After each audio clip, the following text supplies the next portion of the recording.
Hare Krishna everyone, Dandavat Pranam. So today's live is with Indresh Ji Maharaj and आज का topic है youth's mental health. So Dandavat Pranam everyone and yes, Maharaj Ji will just join us.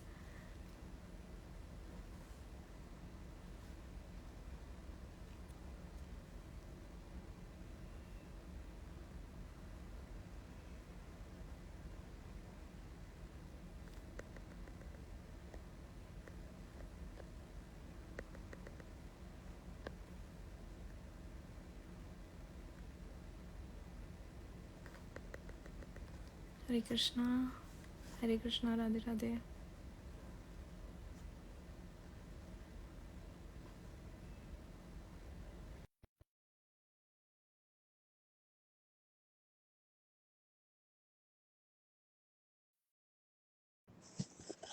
Thank you everyone for joining.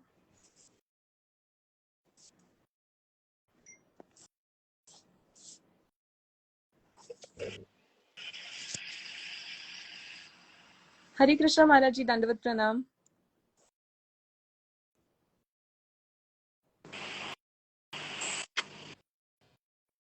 Hare Krishna.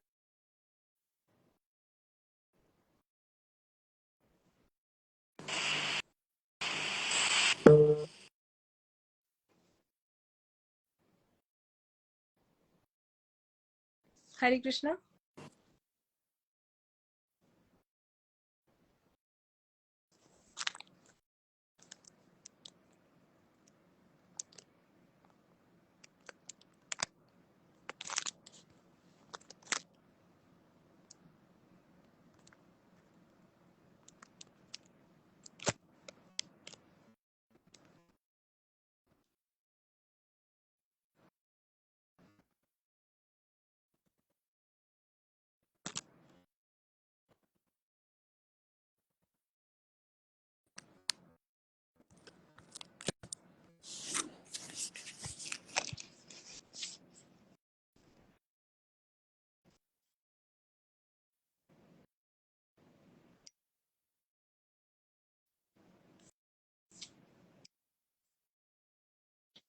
Hare Krishna.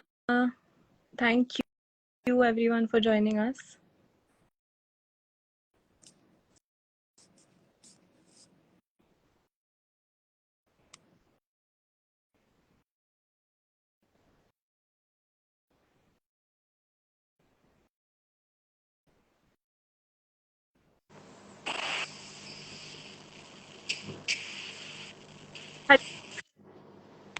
Hare Krishna. Dandavat Pranam. जय हो जय हो जय हो, प्रणाम आप। प्रणाम महाराज जी। सो आज का thank you for beautiful topic है यूथ्स मेंटल हेल्थ जी and thank you, it's an honour to do this live session with you. Jai Ho and thank you for joining this live.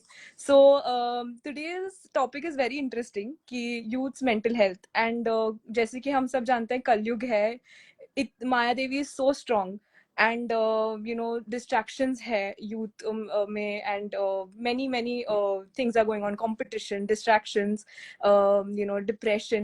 Consciousness is important. How spiritual marg jo hai, bhakti marg jo hai hamara, is important to tackle all these uh, um, issues jo hai. And I always feel that jo god conscious hota hai, there will be always the consciousness difference हमेशा रहता है. Of course, we know that for a devotee, भक्त और जो भक्ति में मार्ग में नहीं है वो नॉन डिफरेंट नहीं है. Everyone is coming from Krishna and we see divinity in everyone. But His Holiness Radhanath Maharaj says कि you know uh, we cannot change the situation, but we can. It's in our hands to always change the consciousness behind it. So how Krishna consciousness जो है, भक्ति मार्ग जो है, हमें ये जो डे टू डे लाइफ है, और it will help us to tackle our mental health. And as our youth is knows that Prabhupada, Srila Prabhupada says that this just give one life to Krishna. And there are like बहुत 20-30 years के young लोग है, girls boys है. How spirituality is so important that we rarely get this opportunity to make it or break it, to get our constitutional position back in Golok. or to go to the lower realms. So how spirituality का जो मार्ग है is important, and how we should always keep choosing Krishna and over Maya Devi, which is tough because Krishna always gives us वो क्या बोलते हैं, test रहता है. It's not easy.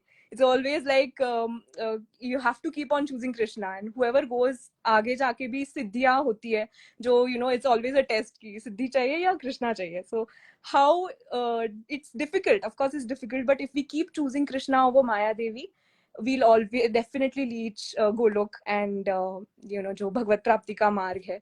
So yes, please Maharaj ji, your thoughts on this. को बहुत प्रणाम।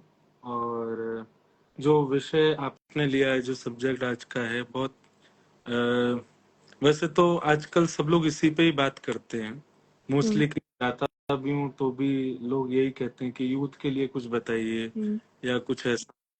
तो सबसे बड़ी बात यह है कि कॉन्सेप्ट क्लियर हो पहले यूथ के लिए कि कृष्णा कॉन्शियसनेस, भक्ति मार्ग, भक्ति पथ, वो उसका मतलब केवल वेश धारण करना नहीं होता, केवल तिलक पुट ऑन करना, गले में कंठी पहनना, ये एक स्वरूप है, एक यूनिफॉर्म है। तो मैं कथा में भी बताया करता हूँ कि लाइक बच्चे स्कूल तो जा रहे हैं, यूनिफॉर्म पहन रहे हैं, टाई पहन रहे हैं, शूज पहन रहे हैं, बैग डाल रहे हैं, आईडी कार्ड डाल के चल रहे हैं, पर पढ़ नहीं रहे वहां पर, तो उसका कोई फायदा नहीं। तो स्वरूप भले ही आपको एंट्रेंस मिल जाएगा, आपकी अटेंडेंस हो जाएगी, पर रिजल्ट जब आएगा ना तो फिर रोना पड़ेगा कि भाई हमने केवल ड्रेसअप होके अटेंडेंस पे ध्यान दिया, हमने वो चीज नहीं देखी जो वहां मेनली हो रही थी। तो मेनली स्पिरिचुअलिटी क्या है? मेनली स्पिरिचुअलिटी आपका प्रभाव कैसा है, आप दिख कैसे रहे हो, आपका स्वरूप कैसा है, वो कम, आपका स्वभाव कैसा है, आपकी आप ओन कैसे हो, वो बताएं। भगवान कभी ये नहीं कहते हैं कि आप ना कर्म छोड़ दो। अगर ऐसा होता तो अर्जुन ने सीधे भगवान से कह दिया होता कि आप तो भगवान हो, आप तो ऐसे तिरछे देख लो, महाभारत सब जो है कौरव हार जाएंगे, हम जीत जाएंगे। ने बार बार बार बार बार बार अर्जुन से कहा नहीं, युद्ध च युद्ध च युद्ध च, तुझे करना ही पड़ेगा, आगे तो तुझे बढ़ना ही पड़ेगा, पर कैसे बढ़? मेरा स्मरण करके बढ़, मेरा स्मरण करके बढ़ेगा तो क्या है। सो मैं अपनी कथा में एक बात कहता हूँ कि भक्ति मार्ग क्या है, स्पिरिचुअलिटी क्या है, it's a kind of anaesthesia injection. अगर एनेस्थीसिया इंजेक्शन लग जाता है तो उसके बाद में डॉक्टर भले ही आपका ऑपरेशन कर दे, आपका ऑपरेशन तो होगा पर दर्द नहीं होगा। तो जो कर्म है वो बहुत बलवान है। संसार के जो आपत्ति विपत्तियां और जो एंजाइटी है, डिप्रेशन है, जो आजकल के यूथ को होता है, वो सब बहुत बलवान है, पर उनसे भी ज्यादा बलवान श्री कृष्ण है। यदि श्री कृष्ण भक्ति हमारे चित्त में है तो जितने भी अर्थ हमारे ऊपर आएंगे, आएंगे तो सही, पर एनेस्थीसिया इंजेक्शन की तरह हमको कुछ अनुभव नहीं होगा। हम एक प्रकार से नम हो जाएंगे, हम सुन्न पड़ जाएंगे। तो ये आज के यूथ को समझना चाहिए कि लाइफ लाइफ और ब्यूटीफुल हो जाती है जब आप ठाकुर जी के बताए गए मार्ग पर चलने लगते हैं। आपको सबसे बड़ी बात क्या, स्पिरिचुअलिटी क्या देती है? विवेक बुद्धि। विवेक बुद्धि को अगर मैं डिफाइन करूं तो सही और गलत में पहचान, जो आज का यूथ बिल्कुल नहीं कर पाता। इवन फ्रेंडशिप में भी नहीं कर पाते, अपने करियर को लेकर के भी नहीं कर पाते, अपने पेरेंट्स को लेकर के भी नहीं कर पाते, अपने रिलेशनशिप्स को लेकर के भी नहीं कर पाते। बिल्कुल भी उन लोगों के अंदर सही और गलत की पहचान, डिफरेंस करना बहुत मुश्किल हो जाता है। वो करते भी हैं तो क्लेवर तरीके से करते हैं, चतुर बन के, तो वो बिगड़ जाती है। तो भक्ति मार्ग क्या करता है, आपको सबसे पहले तो क्लेवर नहीं, आप बहुत सौम्य रहोगे, और सौम्य करके आपकी केवल दृष्टि और आपका ऑरा ही आपको इंडिकेट करता रहेगा कि क्या सही है क्या गलत है, ये व्यक्ति कैसा है, ये भोजन कैसा है, ये स्थान कैसा है। तो वो सारी चीजें स्पिरिचुअलिटी हमें सिखाती है, related to your career, to your relationship, to your friends and everything. आप स्पिरिचुअल हैं, आपके अंदर सही गलत की पहचान बहुत जल्दी आ जाती है। इवन आप भी वैष्णव हैं, तो वैष्णव होने के बाद में you also have so many clarities, like कौन व्यक्ति कैसा है, कौन स्थान कैसा है। तो ये सारी चीजें स्पिरिचुअलिटी से ही आती है। आज के यूथ को चाहिए कि उसको समझे। अच्छा, इसमें अभी एक और बात यह है कि यूथ को चाहिए हम कह रहे हैं, पर यूथ के लिए सबसे पहले तो जो बोलने वाले हैं, स्पीकर्स हैं, जो बताने वाले हैं, उन लोगों को चाहिए कि वो यूथ के अकॉर्डिंग थोड़े अपने प्रवचन और अपने भाव प्रस्तुत करें, ताकि यूथ उनसे कनेक्ट हो पाए। उनकी चीजें उनके बीच में बैठ करके उनके तरीके से बोली जाए तो यूथ कनेक्ट होता है। और मैं आपको एक बात कहूं कि बड़े लोग इतनी अच्छी भक्ति नहीं करते जितनी अच्छी भक्ति आज का युवा करता, अगर उसको अच्छे से समझा दिया जाए तो स्पिरिचुअलिटी इस प्रकार से है। भगवान श्रीमद् भागवत में उद्धव जी से एक बात कहते हैं, नृदेह माध्यम सुलभम सुदुर्लभम प्लवम सुकल्पम गुरुकर्ण धारम मयानुकूलेन नभस्वते ऋतम पुमान भवाब्धिम न तरेत स आत्मः। ठाकुर जी कहते हैं, मैंने मानव के ऊपर सबसे बड़ी कृपा क्या की है? सबसे बड़ी कृपा की कि मैंने उसको मानव बनाया। उसको मैंने 84 लाख योनियों में कुछ और ना बना के उसको ह्यूमन बॉडी प्रदान की। तो कभी अगर कोई व्यक्ति ये कहता है कि भगवान ने मेरे साथ क्या किया जो मैं स्पिरिचुअल बनूं, भगवान ने मेरे साथ क्या अच्छा किया जो मैं उनको भजूं, भगवान ने सबसे अच्छा यही किया कि तुमको ह्यूमन बनाया, तुमको इंसान बनाया। भगवान चाहते तो कुछ भी बना सकते थे, और ठाकुर जी के हाथ में ही है, वो बना ही देते हैं कुछ भी। लेकिन भगवान कहते हैं कि मैंने उसको इंसान बनाया, ये मेरी सबसे बड़ी कृपा है। और उसमें भी सही सलामत बनाया, आंख, नाक, कान, जीभ, हाथ, पैर सब देके सारे अरेंजमेंट्स करके दिया मैंने उसको। बुद्धि भी दिया, मन भी दिया, सब कुछ दिया। फिर भी रोता रहता है, मुझे क्या दिया भगवान ने, क्या करते हैं भगवान जो हम उनको भजें। ठाकुर जी ने सबसे बड़ी कृपा की है कि आपको मानव बनाया। उसके बाद ठाकुर जी की दूसरी कृपा क्या है? भगवान कहते हैं, प्लवम सुकल्पम गुरु कर्ण धारम, एक सही वे के लिए मैंने अपने ग्रंथ तुमको दिए, स्वयं गा करके मैंने गीता तुमको प्रदान की। इन सब पथों पर चल करके जो मैंने शरीर दिया है उससे तुम मेरी प्राप्ति कर लोगे, उससे तुम भगवत मार्ग प्राप्त कर लोगे, उसमें उससे तुम श्रेष्ठ बन जाओगे। लेकिन भगवान अंत में कहते हैं, उद्धव मानव शरीर दिया, ग्रंथ दी, अपनी प्राप्ति का और श्रेष्ठ बनने का मार्ग बता दिया, उसके बाद भी व्यक्ति मेरी प्राप्ति नहीं कर पाता, ये उसका सबसे बड़ा दुर्भाग्य। आई ऑलवेज से कि ह्यूमन लाइफ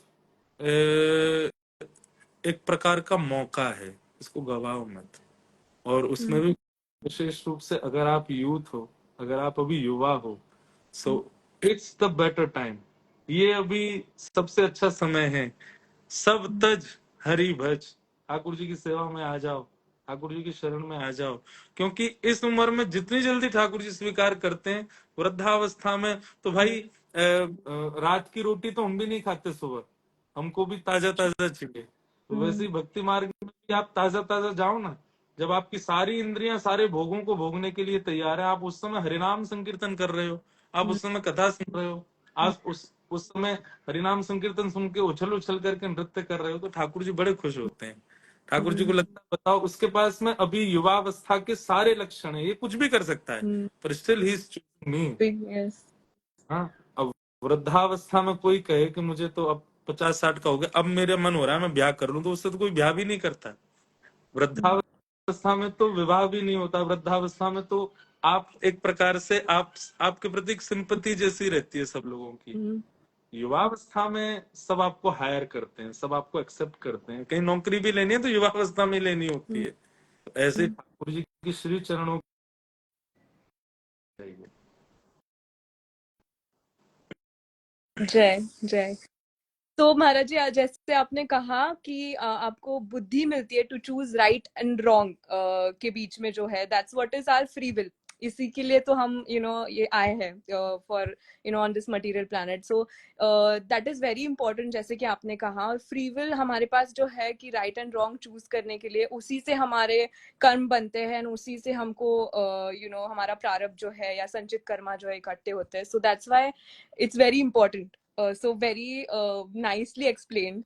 So next मेरा ये question था कि you know how important it is कि हमारी जो emotional health है उसको हम कैसे कंट्रोल करें. Like Krishna says in Gita कि the one who controls his mind, जो अपने mind के ऊपर कंट्रोल कर पाता है, his mind is his best friend.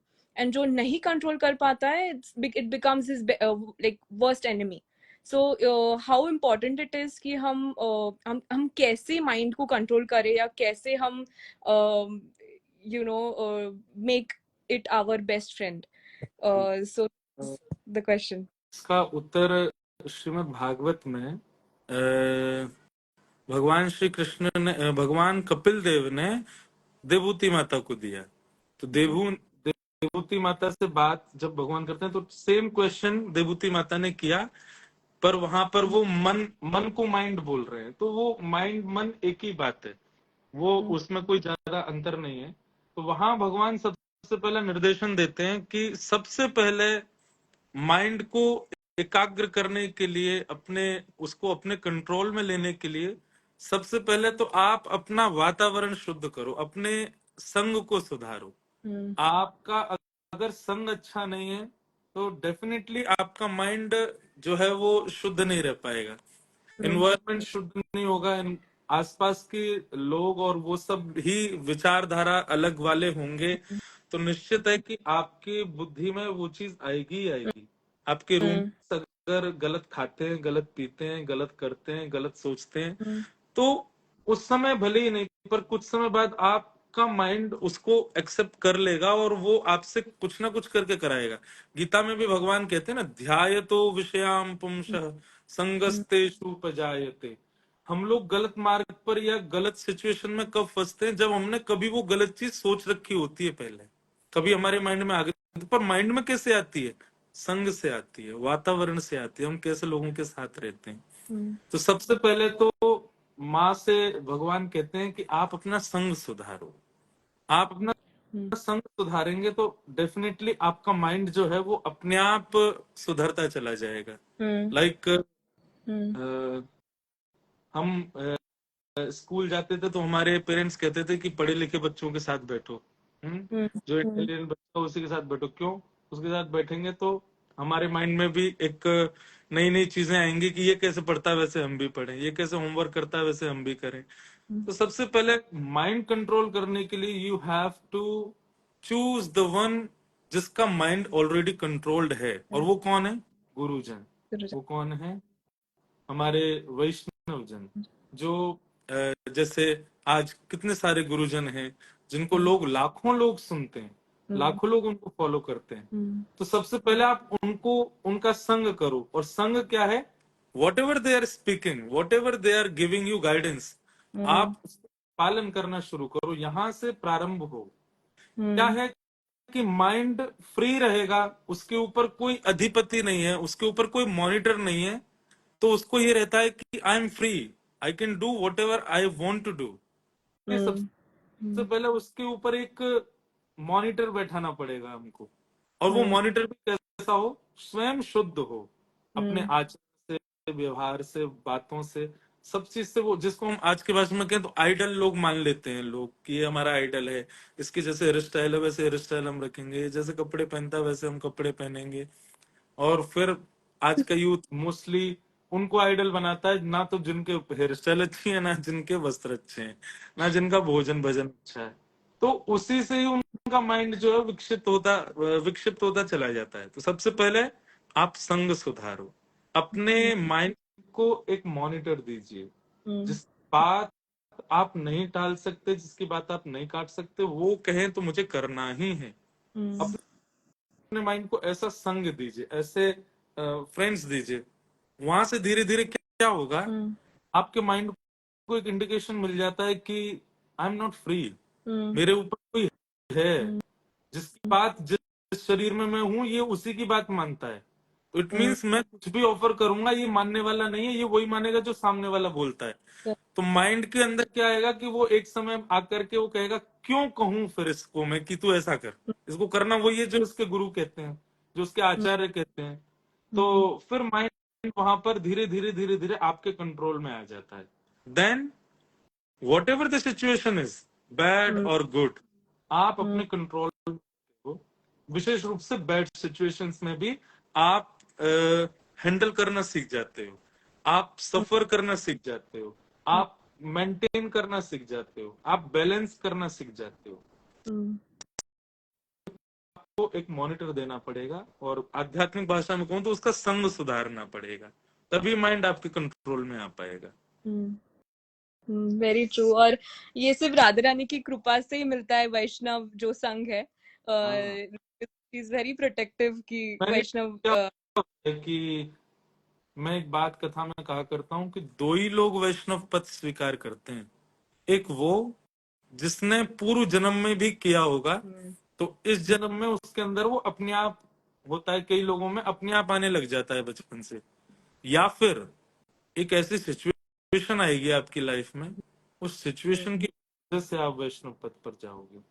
तो जो लोग भी लाइव सुन रहे हैं, अगर वो सिचुएशन का वेट कर रहे हैं तो वो गलत कर रहे हैं कि भाई सिचुएशन आए तब हम वैष्णव पद को स्वीकार करें। बहुत अच्छा आपके ऊपर, अब इस चीज को हम कह सकते हैं ये श्री जी की कृपा है कि श्री जी आपको ऑफर एक दे रही हैं कि भाई ये दो लोग बात कर रहे हैं और भी सब लोग बात कर रहे हैं, इट्स टाइम, आपके पास टाइम है, आप वैष्णव बन जाओ। आप सिचुएशन का वेट मत करो कि आप सिचुएशन कुछ ऐसी बनेगी तब भक्ति के मार्ग में आओगे, तब स्पिरिचुअल बनोगे। इट्स टाइम, आप अभी से ही लग जाओ। Very true Maharaj ji. And it's like मुझे तो लगता है बहुत लेट हो गया है, इनफैक्ट बहुत लेट हो गया है। इट्स लाइक हार्डली 5,000 years इन कलयुग आर ओवर। बस 10,000 साल भक्ति मार्ग लाइक मिलेगा, सुनने को मिलेंगे प्रवचन। आप जैसे महाराज जी है, एवरीवन जो है गुरुजन है, वाणी मिल रही है, सुनने को मिल रहा है। Otherwise it's just going to go down. So अभी भी if we don't wake up, then like we're just going to waste our manushya janma, you know, at least by तो बात कही ना कि बहुत टाइम लग गया है, तो मेरे माइंड में एक कथा आई, पर वो कथा तो पूरी नहीं सुना कि मैं शॉर्ट एक बात बताऊं। श्री जगन्नाथ जी के परम भक्त थे माधव दास जी, उनका प्रसिद्ध चरित्र है। तो माधव दास जी जो थे वो किसी कारण से, उनके साथ भी सिचुएशन हुई थी, तो वो सिचुएशन में वो जगन्नाथपुरी चले गए, सब कुछ छोड़ छाड़ करके। तो the time he left everything, his family, his wife, his children's, उस टाइम पे वो 21 ईयर्स के थे, केवल 21 साल के थे।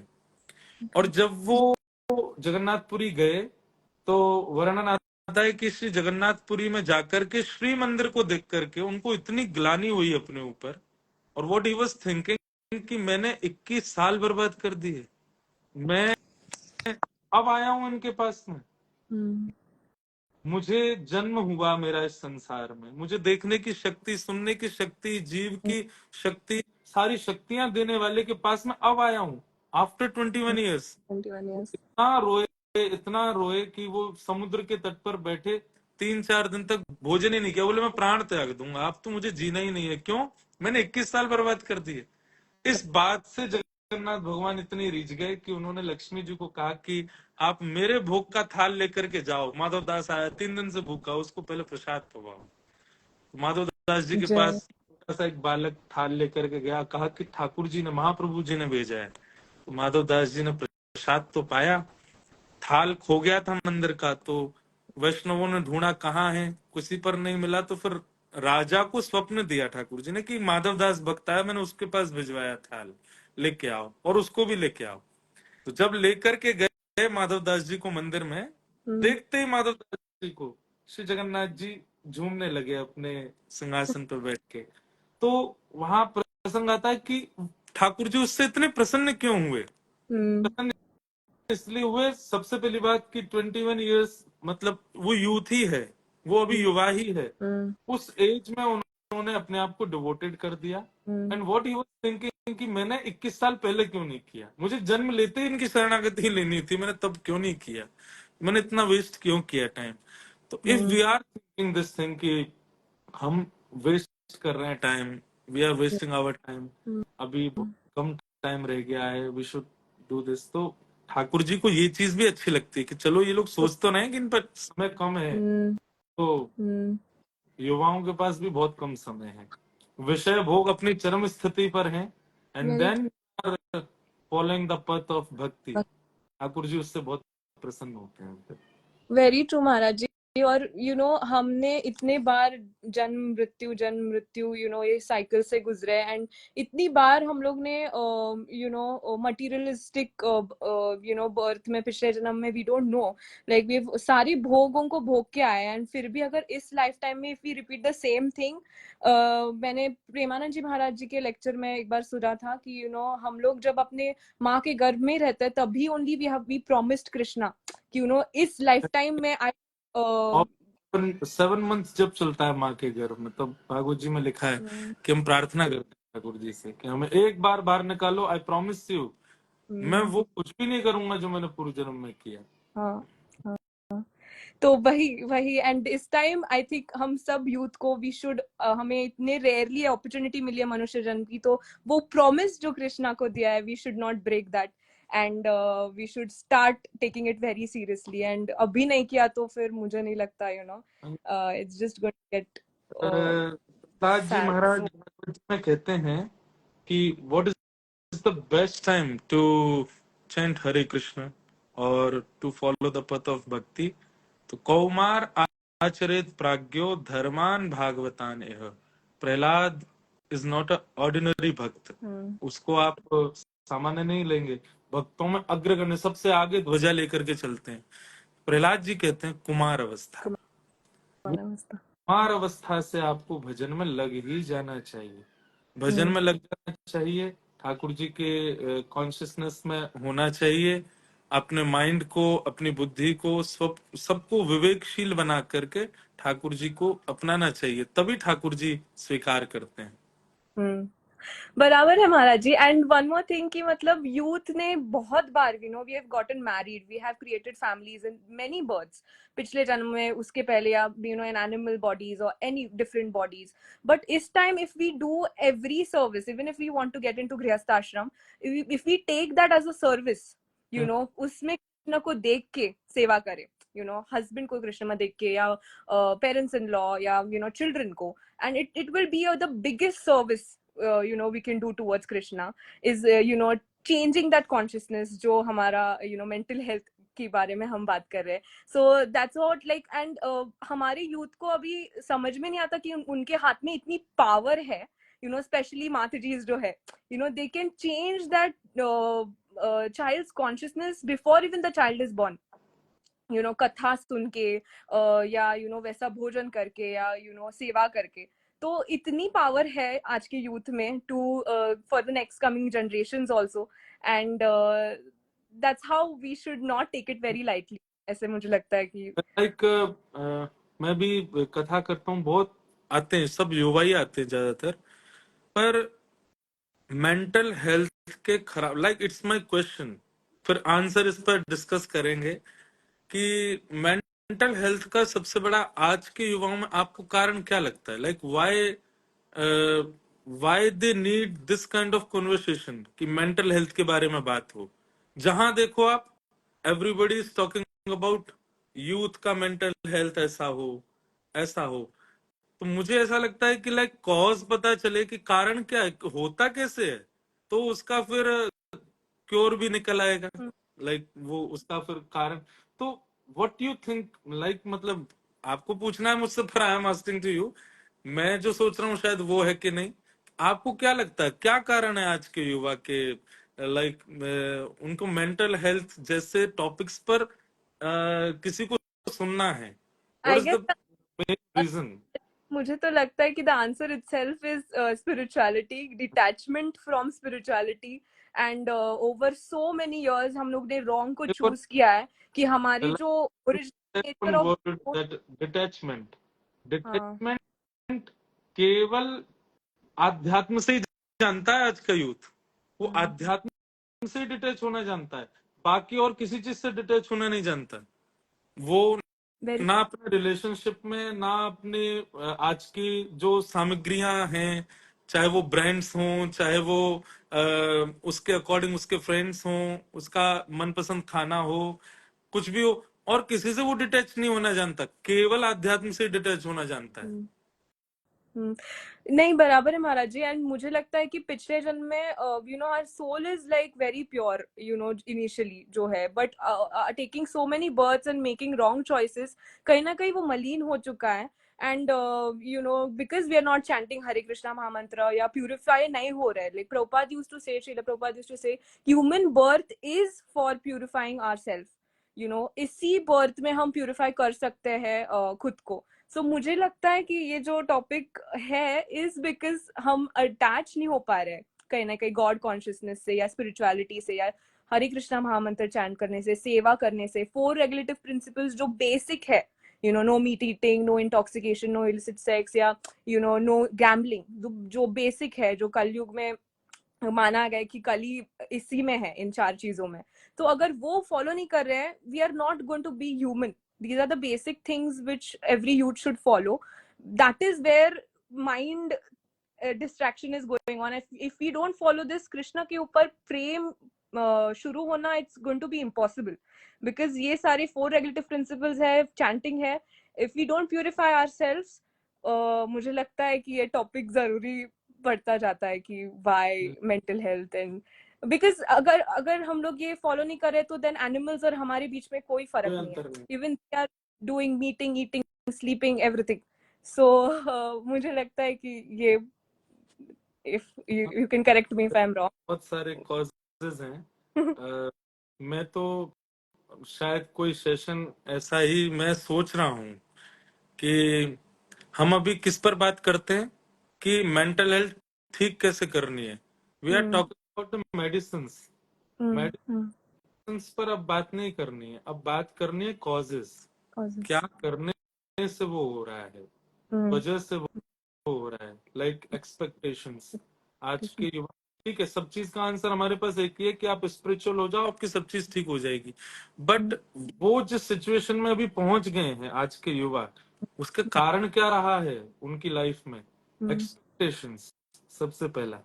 Like they are expecting a lot from this world, जो कभी एक्सपेक्टेशन पूरी करता ही नहीं है। हमें क्या है कि कोई एक या दो व्यक्ति दिख जाते हैं कि भाई उसने एक्सपेक्ट किया था एंड ही बिकेम। अब एक के चीज पूरी होने पर हजार लोग उसी को फॉलो कर रहे हैं कि like we will also do this, क्योंकि उसको मिला है तो हमें भी मिलेगा। आध्यात्म इसमें क्या समझाता है कि भाई जिस व्यक्ति को मिल गया है, इसका मतलब वो अभी से नहीं, वो बहुत पूर्व जन्म से मेहनत कर रहा आ रहा था, वो अभी लगा है। ठीक है, यू शुड डू, मतलब अपना बेस्ट दो, आपको अच्छी मेहनत करनी चाहिए, पर इतना ज्यादा एक्सपेक्टेशन मत करो। लाइक जो चाहोगे वो मिलेगा ही। भगवान ने यही समझाया अर्जुन को। अर्जुन को भगवान कहते हैं कि अर्जुन तो वो मत सोच, कर्म फल त्याग, जिस कर्मण्येवाधिकार है, तुम्हारा अधिकार केवल कर्म पर है। लेकिन हम लोग फल की एक्सपेक्टेशन पहले ही कर लेते हैं कि ये मिलेगा, ये मिलेगा, ये मिलेगा, ऐसा होगा, ऐसा होगा। ठीक है, आपकी डेस्टिनेशन होनी चाहिए, पर फ्लाइट ने टेक ऑफ किया है, एक कहीं ना कहीं 0.1% हम सबको एक विश्वास मन में होता है कि डेस्टिनेशन तो हमारी मुंबई है, डेस्टिनेशन तो कोलकाता है, डेस्टिनेशन तो यूरोप में लंदन है या अमेरिका है। पर 0.1 हम सबको ये पता होता है पर्सन की कुछ भी हो सकता है। जरूरी नहीं हम पहुंचेंगे, जरूरी नहीं है कि हम वहां उतर ही जाएंगे। तो ये बात मन में कहीं ना कहीं 0.1% रहती है। इसीलिए जैसे टर्बुलेंस होता है तो वी ऑल गेट लाइक, मतलब ये क्या हो रहा है, ये क्या हो रहा है। हम लोग सीट बेल्ट पहन लेते हैं, पानी पीते हैं कि भाई थोड़ा शांत हो जा मन, क्योंकि मन को ये बात हम समझा चुके हैं कि हम आ तो रहे हैं अपने डेस्टिनेशन पर कंफर्म नहीं है कि हम पहुंचेंगे। तो same thing we have to apply in our life also, कि डेस्टिनेशन हमारी फिक्स है, बट जरूरी नहीं है कि हम वहां पहुंचेंगे। We are trying our best, but जरूरी नहीं है कि वहां हम पहुंच ही जाएंगे। तो ये चीज आध्यात्म समझाता है आपको। Correct, correct. इवन हाँ लाइक आध्यात्म जैसे आपने कहा कि पहले जन्म में शुरू किया है तभी इस जन्म में आया है, because somewhere that purification level has already started Maharaj ji, like पिछले जन्म में या उसके पहले। तो धीरे धीरे करके जब तक 100% तक नहीं पहुंचेगा, we won't get our constitutional position back in Golok. So कहीं ना कहीं I think so we need to start. So then Krishna promises that I will give you birth, in human body. I'll give you human body and give you birth in like a Vaishnav family. Then only it's going to go. But we have to make sure we show Krishna, and of course वो अंदर से प्यार आना चाहिए, and we need to show him that we are serious about this. What So I would like to say, like, ये भी important नहीं है कि आपको वैष्णव फैमिली मिली, then only you will be Vaishnav. Ravan was born in the family of Pulastya Rishi, and yes, his whole family was Brahman. Brahman, yes, Ravan खुद बहुत पढ़ा लिखा था. He was knowing all the Vedas and everything, and especially संस्कृतज्ञ था बहुत अच्छा. अच्छे अच्छे संगीतज्ञ भी रावण के दरबार में सीखने आते थे. लाइक रावण बता दे कि हमको क्या बता, in music, in Sanskrit, everything. He was perfect in everything. But मनश्रेण लग्नम कृष्ण चरणारविंदम, मनश्रेण लग्नम राम चरणारविंदम, ततः किम ततः किम ततः किम ततः किम. मन नहीं लगा था उसका ठाकुर जी के श्री चरणों में. सब कुछ होने के बाद भी आज लाखों साल से जलता आ रहा है. एक गलती का इतना दंड किसी को नहीं मिला होगा जितना रावण को मिला. Every year, and not only in one city, in whole Bharat भूमि, एवरी दशहरा मैदान, ऑन दशहरा आने वाले 6 दिन बाद सब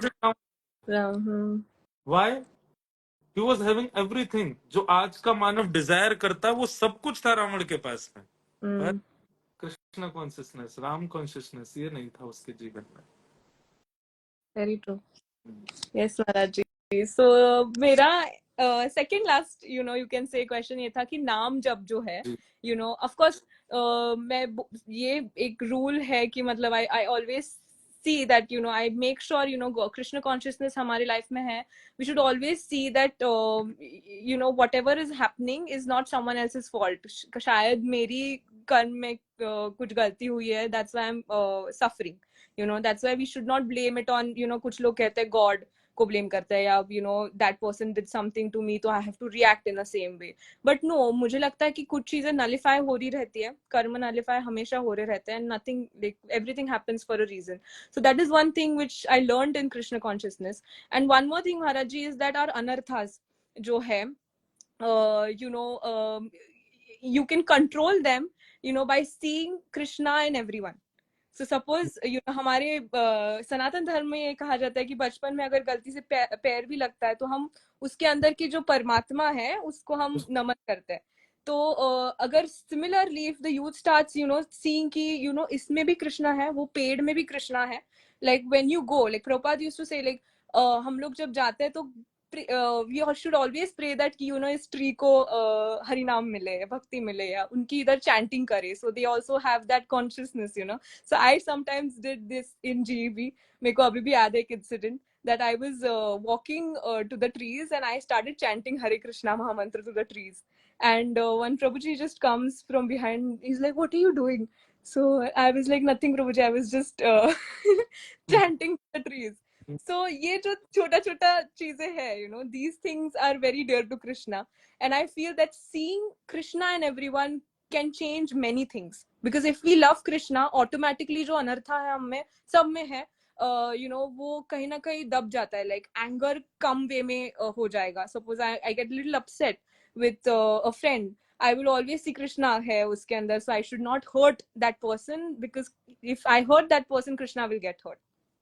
So this is one concept which I really understood in Krishna consciousness. So one more thing is that Maharaj ji, नाम जप जो है, नाम जप का importance, and this is a युग of नाम जप. Earlier yugs, sacrifice, fire sacrifice होते थे, deity worship होता था. But this Kalyug is made for Naam Japa, and Naam Japa is said to be like Krishna is non-different from his name. Krishna स्वयं उनके नाम है। तो हम कहते हैं कि हरे कृष्णा कृष्ण कृष्ण हरे हरे, हरे राम राम राम हरे हरे। तो हम जब ये बोलते हैं हरे राधा रानी कृष्ण, हम जब बोलते हैं तो कृष्ण स्वयं हमारे जिह्वा पे डांस करने लग जाते हैं, तो नाचने लग जाते हैं, डांस करते हैं। सो हाउ इम्पोर्टेंट इज नाम जपा, एंड कितना हम लोग नाम जप करने से we can change our consciousness, and how we can become purified from with in. Okay, तो सबसे पहले आपने एक बात कही थी जिसमें प्रभुपाद का भी आपने वो कहा था कि उन्होंने ऐसा कहा है, और सब जगह ऐसा भाव है कि भगवान श्रीमद् भागवत में भी कहते हैं कि खम वायु अग्नम सलिलम महिम च ज्योतिम से सत्वानि दृशो द्रुमादीन सरित समुद्राम हरे शरीरम यत्किंच भूतम प्रणमेत अनन्यम। भगवान कहते हैं जब अपनी लीला पूरी कर रहे थे श्री कृष्ण, उससे पहले का उपदेश है कि सब में मुझको देखो, और सब में मुझको देख करके प्रणमेत अनन्यम, सबको प्रणाम करो। पर व्हाट आई वाज थिंकिंग कि बहुत मुश्किल है ये बहुत सब में श्री कृष्ण को देखना। Even when we are sitting in a crowd, everyone is sitting around us, just do one practical. उस टाइम पे सबको देखो, उनमें देखो इनमें है क्या राधा रमन जी, इनमें है क्या राधा वल्लभ जी, इनमें दिख रहे हैं क्या राधा मोहन जी, नहीं दिखेंगे हमको। सो मैंने अपने भाव, मतलब कथा कहते कहते कई सारे भाव अपने आप आते हैं, तो एक भाव मन में आया कि let's start from something else, कि हम सीधे ठाकुर जी नहीं देख सकते सब में, लाइक वृक्षों में देख लेंगे हम, गौ माता में देख सकते हैं, हम माता पिता में देख लेंगे, बट अभी मेरी उम्र के आप 20 लोग मेरे सामने खड़े कर दो, मुझे नहीं दिखने वाले हैं, ना उनको मुझ में दिखने वाले हैं।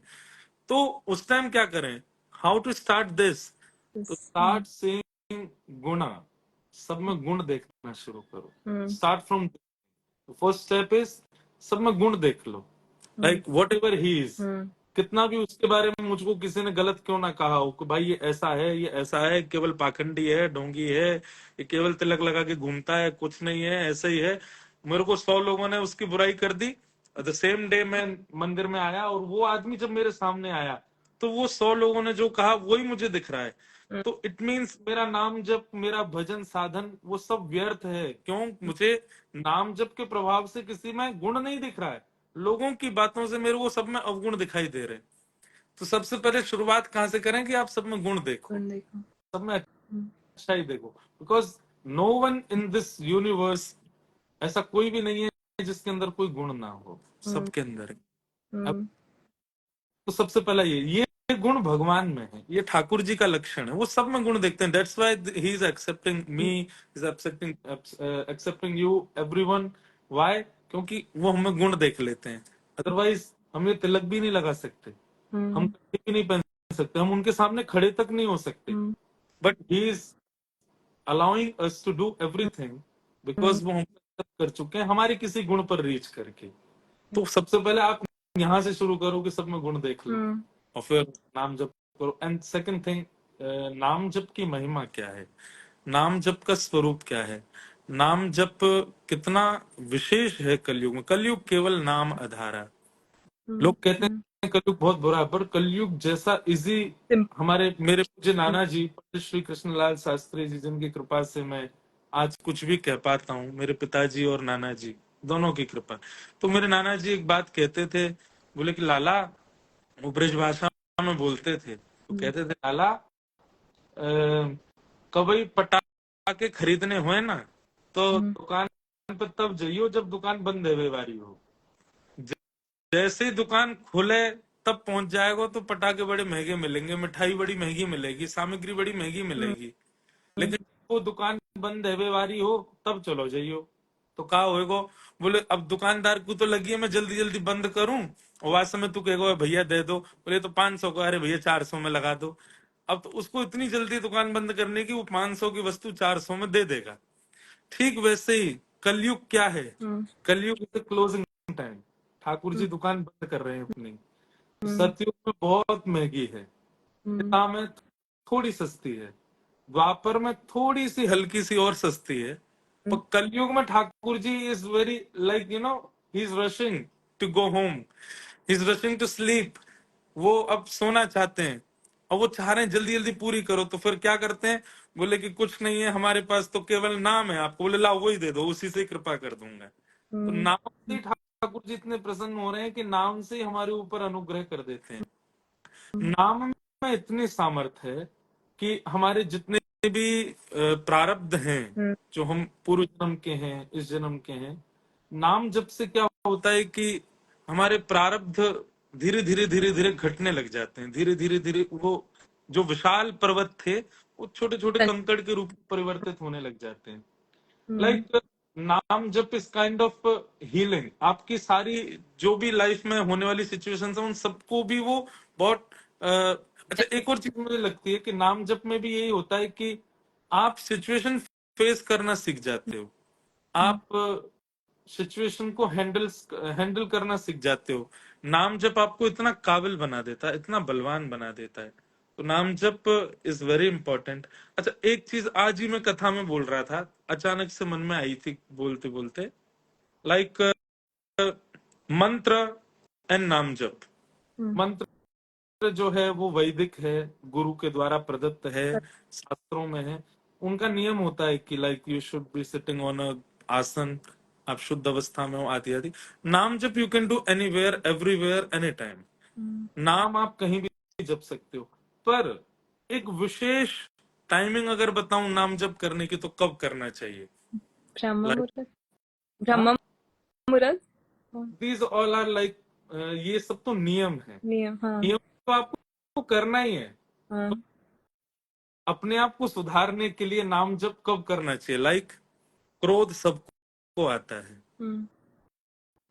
लोभ सबके चित्त में होता है, ईर्ष्या सबको होती है।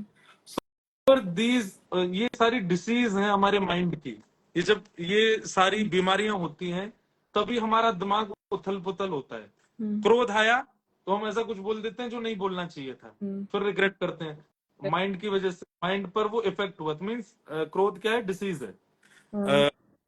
लोभ, किसी की अच्छी वस्तु देख के हमारे मन में आ गया ये तो मेरे पास भी होनी चाहिए, इसको तो मैं भी, मेरे पास, तो आपके अंदर लोभ आया, इट मीन्स आपका माइंड फिर से उसको कुछ टाइफाइड वगैरह फिर से हो गया।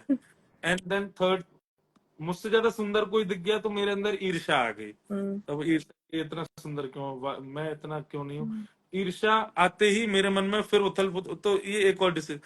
तो वेन एवर यू आर, नाम जप इज वॉट, नाम जप इज द मेडिसिन, प्यूरिफिकेशन, या। तो whenever you are feeling this kind of things, like मेरे को क्रोध आया, तो क्रोध आते ही रिएक्शन क्या है? मैं चिल्लाना है, मुझे चिल्लाना है।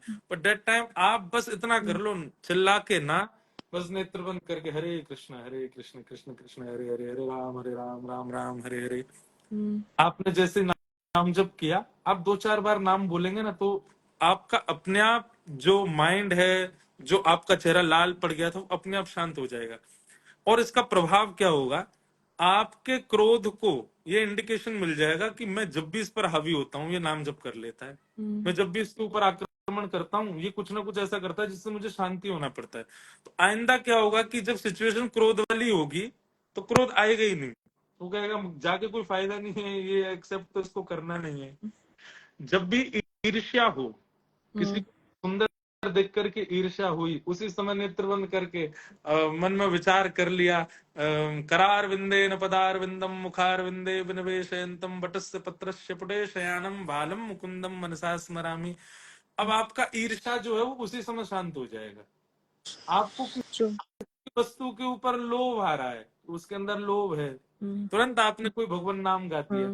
तो whenever these things are attacking you, आपके माइंड को ये अटैक कर रहे हैं, दैट इज द टाइम आप ब्रह्म मुहूर्त में कीजिए, आप शाम को कीजिए, आप दिन भर कीजिए, वो सब आपका नियम है। पर एट द टाइम जब आपको सच में मेडिसिन की जरूरत है, जब आप बीमार हो, तो बीमारी के समय आपको जरूर जपना पड़ेगा। तो मुझे लगता है कि धीरे धीरे क्या होता है कि हमारे अवगुण जो है ना, उन नाम जप के प्रभाव से धीरे धीरे अपने आप कम होने लग जाए। अवगुणों को इंडिकेशन मिल जाएगा कि कोई प्रभाव नहीं, कोई फायदा नहीं इसके ऊपर जाने से, ये नाम जप ही कर देता है जब भी हम जाते हैं, तो अपने आप अवगुण शांत हो जाएंगे। तो नाम जप should be done at the time you are feeling काम, क्रोध, लोभ, मोह, ईर्ष्या, द्वेष, अभिनिवेश, अहंता, ममता and all. The anarthas. Very true, Maharaji. And yeah, like a mother never accepts the child, who hurts or tries to hurt his other brother or sister. So we are all a part of one family, coming from Golok. We are coming from Krishna. So देखना चाहिए. We have to try our level best. It's difficult. पर सब में वो divinity देखना, it's like if you love Krishna, you have to love everyone because that person is coming from Krishna. If living, non-living, whatever you see, whatever, the entire Brahmand is his body, it's coming from him.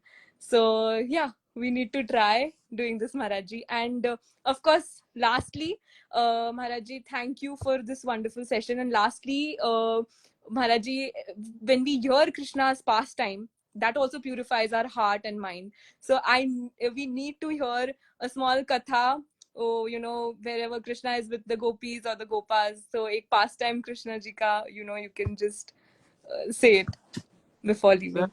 Kathas अब अचानक से मेरे मन में तो बहुत सारी आ गई कि कौन से सुनाऊं ठाकुर जी की कथा, पर like let me remind something. So कोई आवे दिमाग में ऐसी बात जो सुनाऊं मैं, क्योंकि सब कथाएं बहुत बड़ी बड़ी हो जाती हैं. I am searching for the little one, जिससे ये लगे कि like one कथा is from ठाकुर जी छोटे से थे. Can I speak in Brajbhasha, because मेरे को बाल लीला हिंदी और इंग्लिश में तो मैं बिल्कुल ही नहीं बोल पाऊंगा, मुझे ब्रजभाषा ही चाहिए. एक बार की बात है, ठाकुर जी सब गोपियां चारों ओर बैठी थी, क्योंकि क्या है, जैसे जैसे ठाकुर जी बड़े होते जा रहे हैं तो गोपियां रोज आ जाती हैं नंद भवन में. क्यों? देखने के लिए कि आज नया क्या किया ठाकुर जी ने. बोले अब लाला ने चलवो सीख गए हो है. तो जैसे चलना सीख गए हो तो सब गोपियां इधर उधर बैठ जाती हैं, सब अपनी ओर इशारा कर करके बुलाती हैं ठाकुर जी को. ठाकुर जी कभी किसी गोपी के पास जाते हैं, कभी कहीं. फिर ठाकुर जी और बड़े आ गए, अब ने बोलवो सीख गए, तो सब गोपियां अपना नाम बुलवा रही हैं ठाकुर जी से. हमारा नाम बोल दे लाला, लाला एक बार बोल दियो प्रभावती. कोई गोपी कह रही लाला एक बार मेरो नाम बोलते. ऐसे ठाकुर जी नाम बोलते हैं. एक बार कहा भयो कि ठाकुर जी मैया से कोई बात हुई थी, तो मैया से ठाकुर जी बोले मैया मेरा ब्याह करा दे. अब मैं बड़ा बूढ़ा है गऊ, अब मेरी उम्र है गई है, अब तू मेरा ब्याह करा दे. 3.5 वर्ष के हुए हैं ठाकुर जी, और उस समय कह रहे मैया तू मेरा ब्याह करा दे. मैया बोली अच्छा इतनों से ब्याह करे. बोले इतनों से ना हूं मैया, मैं बूढ़ा है रहा हूँ, अब तू जल्दी मेरा ब्याह करा दे. तो मैया बोली कि लाला कैसी बहू तो बहुत बड़ी हूं मैं, तू कैसे ब्याह कर. बोले तू बड़ी बहू तो मत करा, इतनी से करा दे, मैं जेब में धर के गैया चरा भी चलो जाया करूंगा, और जब जब मेरा मन करे वो वक्त निकाल के बाद से बात कर ले करूंगा. मैया ये सब बात सुन के बड़ी हंसी. बोले लाला तेरी बात तो बड़ी विचित्र है. एक दिन सब गोपियां बैठी थी, तो यशोदा मैया बोली वो लाला तो ऐसी ऐसी बात करे, रोज कहवे मैया मेरा ब्याह करा दे. तो एक गोपी बोली अच्छा लाला ब्याह करेगो. तो ठाकुर जी बोले हाँ ब्याह करूंगा. तो बोले अच्छा लाला एक बात बता, कौन सी ब्याह करेगो, इतनी सारी गोपी बैठी है यहाँ पे, तू जाके गोदी में बैठ जाएगा ना, वही तो तेरा ब्याह करा देंगे, तू बैठ जा जो तो को बढ़िया लगा वह गोदी में बैठ जा. ठाकुर जी बोले बैठ जाऊं. बोले हाँ. तो यशोदा मैया की गोद से उठ गए, चारों तरफ गोपियां बैठी हैं. अब ठाकुर जी जा रहे हैं, एक एक गोपी को घूंघट उठा उठा के देख रहे हैं. तो फिर एक गोपी को घूंघट उठा में, अब सब गोपियां तो विवाहिता हैं, लेकिन लीला कर रहे हैं ठाकुर जी. तो गोपी का घूंघट उठा के देखें, और ठाकुर जी देख के बोले मैया जी तो कारी है, यातना करूंगा. फिर एक गोपी को रिजेक्ट कर दें, फिर दूसरी के पास जाए, तो दूसरी तक मैया या की नाक बहुत बड़ी है, ये सांस लेगी तो मुंह खींच लेगी भीतर, यातना करूंगा भैया. दूसरी गोपी के पास गए, बोले मैया जाने तो मोहिना धोयो जन कब ते अपनो यातना ब्याह करूंगा. ऐसे ठाकुर जी सबको रिजेक्ट करते हुए जा रहे हैं. तभी क्या हुआ कि उन गोपियों में लास्ट में एक बड़ी वृद्ध गोपी थी, उसके एक भी दांत नहीं थे, उसकी आयु होगी 200-250 साल की, और इतनी वृद्ध की बेचारी 2-3 गोपियां उसको पकड़ के लेके आई थी. वो ठाकुर जी की लीला देख देख के हंस रही थी कि अरे मैं भी युवा होती, मैं भी इन लोगों को इनकी तरह होती तो मैं भी इनके बीच में बैठती, लाला मेरे को घूंघट ऊपर कर तो जैसे ही उसने मन में ये बात रखी, ठाकुर जी को तो समझ आ गई, बोले अच्छा ये वो सोच रही है। सो ठाकुर जी सबको रिजेक्ट करते करते करते करते वो बूढ़ी जो बैठी थी उसके पास गए, उसकी गोद में जाके बैठ गए। बोले मैया मैं जई ते ब्याह करूंगा। मैया बोली लाला या तो ब्याह करेगा, ये तो बहुत बूढ़ी है, जाके तो देखियो एक भी दांत भी नहीं है। सो ठाकुर जी अपने भी देखो, भैया मैया मेरे वो दांत नहीं है या को दांत ना, हम दोनों पोपले बढ़िया रहेंगे, हमारा जोड़ी बढ़िया चलेगी, हमारा ब्याह करा दे। अब तो सब गोपियां ले ले करके ठाकुर जी को, वहां उसको सुख भी दिया ठाकुर जी ने, और सब गोपियां आनंदित हो गई, सब जय जयकार करने लगी, ठाकुर जी की बलैया लेने लगी, इतने प्यारे लाल जी। तो ऐसे ठाकुर जी की ये मधुर लीलाएं ब्रज में खूब रही, जिससे सबको आनंद हुआ। तो ऐसा भाव हो। जय। And Maharaj ji, it is also the innocent जो भाव है ठाकुर जी को हमेशा समझ आ जाता है, you know, it is always innocence पे रिझ जाता है, मुझे लगता है कि जो भोलापन, भोला। भोलापन, सीधापन। बहुत चतुर लोग ठाकुर जी को पसंद नहीं है। जैसे कोई बहुत चतुराई दिखाता है ना, ठाकुर जी उससे दूर रहते हैं, बोले तू संसार का ही प्रिय बन। मेरा प्रिय तो वो जो सीधा है सर। सीधा है, सीधा है। और मैंने दो लाइक मेरा अभी इनिशिएशन हुआ तो उसके पहले मैं एक कथा सुन रही थी महाराज जी। 1-2 सेकंड की कथा है, मतलब एक जो एक डिवोटी, एस्पायरिंग डिवोटी थे, उनको डिवोटी बनना था, और इसलिए उनको मंत्र उन्होंने सुना कि गुरु बनाना बहुत इंपॉर्टेंट है मनुष्य जीवन में। तो उनको वो मंत्र चाहिए था जो गुरु से, तो वो एक उनको पता था कि ये गुरुजन है, वो मेरे को एक्सेप्ट करेंगे, स्वीकारेंगे, तो मेरा लाइफ सक्सेसफुल हो जाएगा। तो उन्होंने जाके उनके पास से एक मंत्र दीजिए, मंत्र दीजिए उन्होंने कहा। तो he just said something random जो शब्द है, और उन्होंने वो शब्द लेके he started chanting those name as mantra. तो कृष्ण वो देख के रिच गए दैट ही सो इनोसेंट कि जस्ट रैंडम वर्ड्स मंत्र लेके ही जस्ट स्टार्टेड चैंटिंग।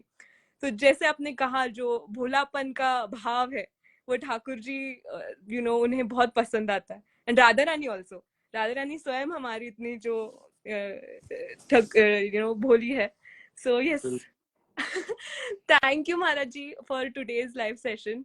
बहुत कुछ सुना, बहुत सीखने को मिला, and I pray that we all whoever attended this live and whoever will watch this live take Krishna consciousness very seriously, and we all help each other to go back home to our Lord, and Krishna Radharani is waiting for everyone. So yes, thank you. जय Shri Krishna. Jai Shri Krishna. Dandavat pranam.